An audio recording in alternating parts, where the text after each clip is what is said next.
All right, so this week we're looking at the sons of God and the daughters of men. So we're looking at the Genesis 6 account.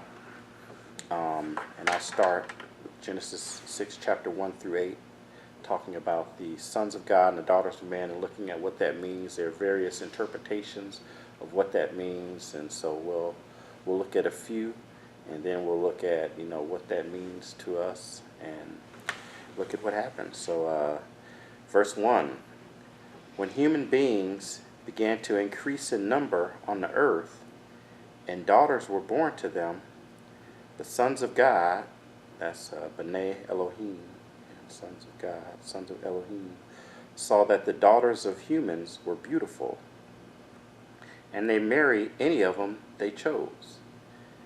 Then the Lord said, my spirit will not contend with humans forever, for they are mortal. Their days will be 120 years. It says the Nephilim were on the earth those days, and also afterwards, when the sons of God went to the daughters of humans and had children by them.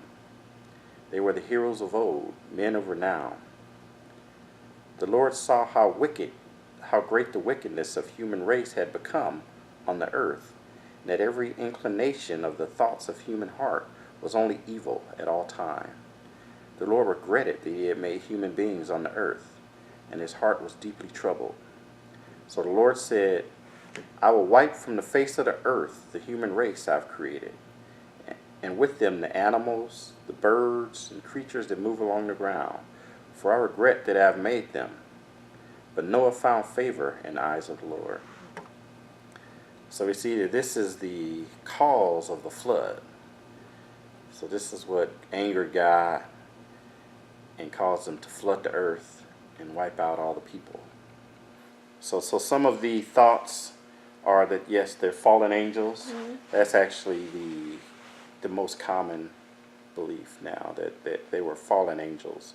So they're either the angels bred with women and had offspring, or Satan, and their offspring were giants known as Nephilim. Giants as in size, or giants as in presence? Size. Just they were actual physical size, giants. Okay. Yeah. The fallen angels. So Nephilim were the offspring of the sons of God and the daughters of men. So they were hybrid offspring of spirit beings and humans. So the word Nephilim comes from the root Nephal, which means to fall. And then some say it comes from a different Aramaic root in the word, which means giant. But you notice it's Nephilim. So a lot of the other the verses up. Yeah, the I am. So a lot of the other races are referred to as ites, the Amorites, the Jebusites, the Canaanites. And the I am usually refer to a type of spirit being. So we have cherubim, seraphim. So the I am usually refer to a type of spirit being. And so we see the Nephilim, they're not Nephilites, they're Nephilim. So it's a type of being, not just a race. So they were giants. In some of the verses we'll look at next week, have them being up to 13 feet tall. And there are a lot of other sources. So there are a lot of cultures. He talked about the Greeks. They have titans that are sons of God. So there are a lot of cultures that have stories of angels or godly beings coming down and having sex with women, and then the offspring being giants. The Sumerians, Assyrians, Egyptians. So the Egyptians thought that a lot of their pharaohs, they claim, were the offspring of half God, half man. The Incas, Mayans, Persians, Greece, Indians, American Indians. So that's a common belief that a lot of ancient cultures have, that happened. Let's see. You'll go to 2 Peter. Where 2 Peter references the time of Noah. 2 Peter, 2nd chapter, 4 through 5. It says, for if God did not spare angels when they sinned, but sent them to hell putting them in chains of darkness to be held for judgment, if he did not spare the ancient world when he brought the flood on its ungodly people, but protected Noah, a preacher of righteousness, and 7 others. So this is Peter clearly referencing that event of Genesis, saying that, and this word is the Greek word, so it's angels.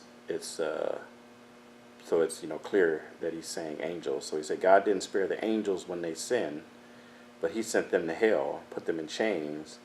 And then he says the ancient world when it was brought to flood on the ungodly people. So he's talking about the flood incident. And then he says protected Noah, the preacher, and 7 others. So Peter refers to this event and says that the angels were bound, sent to hell and put in chains. So those can't be demons because they're bound and in hell waiting to be judged. We have Jude 1, 6 through 7.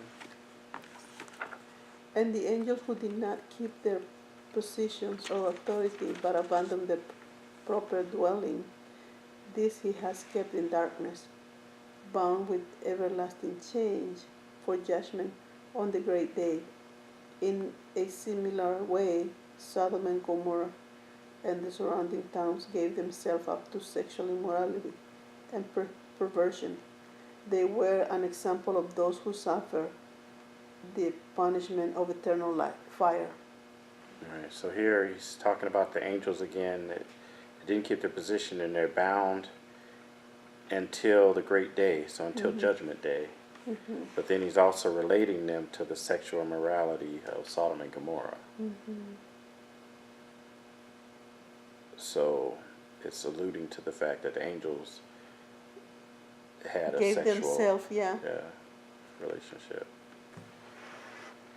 Now we'll look at the last days. So look at the New Testament. The last days, Matthew 24, 36 through 39. So an interesting statement of Jesus. If you look at it through the view of this, it kind of gives you a different interpretation of what Jesus was saying.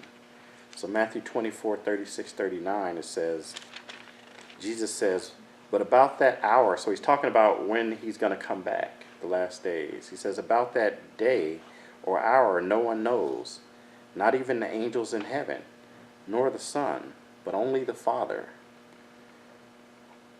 As it was in the days of Noah, so will it be at the coming of the Son of Man. For in the days before the flood, people were eating and drinking, marrying, and giving in marriage, up to the day Noah entered the ark. And they knew nothing about what would happen until the flood came and took them all away. That is how it will be the coming of the Son of Man. So in the day of Noah, people were given and taken in marriage. And so we know in the days of Noah that the sons of God were marrying the daughters of men. And so he's saying that that as it was in the days of Noah, that's how it will be when he comes back.